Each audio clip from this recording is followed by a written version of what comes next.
सोते हुए देखकर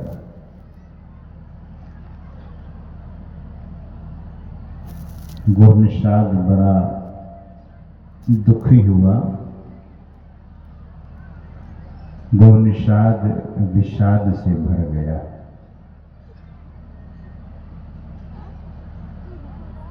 गुरनिषाद माता कैकेयी को दोष देने लगा। जब सुख के दिन आए तब माता कैकेयी ने भगवान राम और जगदम्बा सीता को जंगल भेज दिया।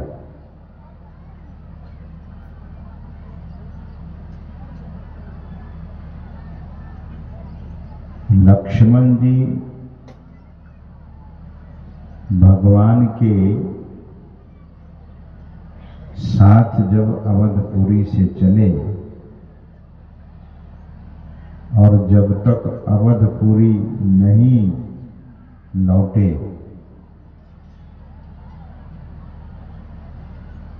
तब तक श्री लक्ष्मण जी सोए नहीं। लेकिन एक प्रसंग आता है, रावण के सिर से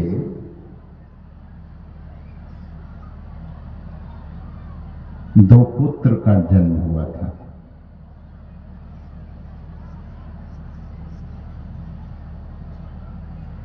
और आजकल के जो साइंस के विद्यार्थी हैं मानेंगे भी, सिर से भी किसी का जन्म होता है क्या?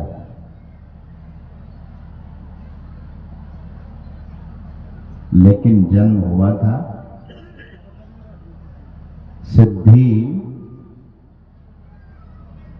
से कुछ भी हो सकता है।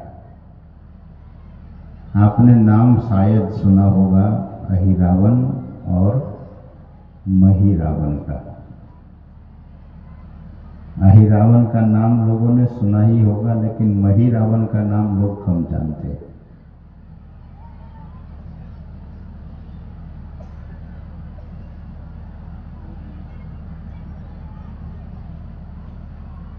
रावण के सिर से जन्म हुआ था अहिरावण और महिरावण का।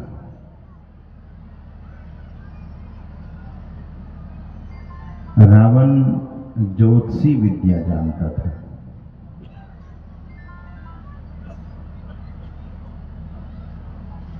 तो रावण ने देखा कि शुरू में मेरे लिए हितकारी नहीं होगा, ये जो दो बच्चा का जन्म हुआ है। किसी दूसरे ज्योतिषी से पूछा, कहिए आपका क्या मंतव्य है? तो ज्योतिषी ने कहा कि ये शुरू में तो बहुत बाधा देगा आपको, बाद में काम में आ सकता है। रावण ने कहा कि बाद को कौन देखता है, जब शुरू में ही मुझे विपत्ति बन करके विघ्न बाधा करेगा। ऐसा करते हैं कि इसको धरती में गाड़ देते हैं।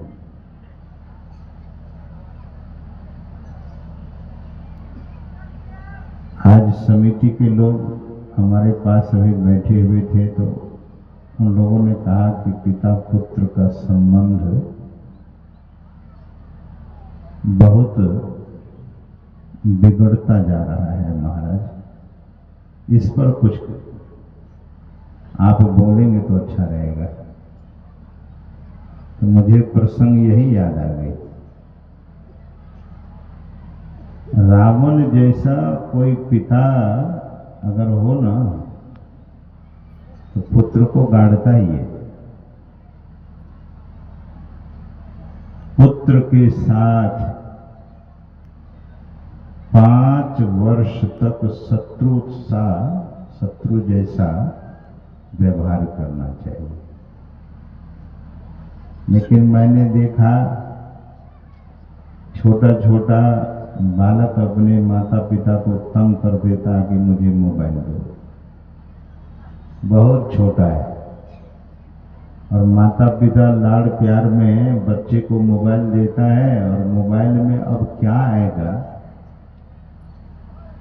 और बच्चा ऐसा बागी हो जाता है जैसे विधायक और सांसद लोग बागी होते हैं कभी कभी, ऐसा बागी होता है कि पिता को जी ही नहीं लगाता है।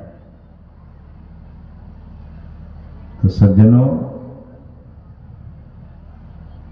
स्वार्थ लागी करहि सब प्रीति, मानस में गोस्वामी जी कहते हैं। असुर नर मुनिजन की यह सब रीति।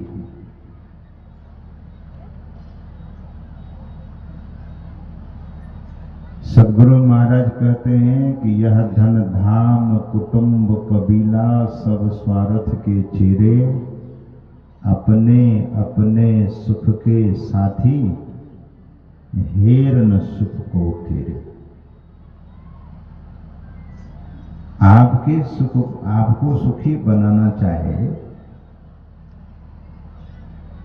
ऐसा सुखी बनाने वाले लोग कौन हैं? संत सुखी होते हैं और संत सुखी बनाते हैं। कबीर साहब ने कहा कि संत सुखी हैं जगत में। संसार में जो जीव आता है वो सब दुखी होता है, रहता है। कबीर साहब का एक वचन है जो बड़ा ही प्रसिद्ध है, तन धर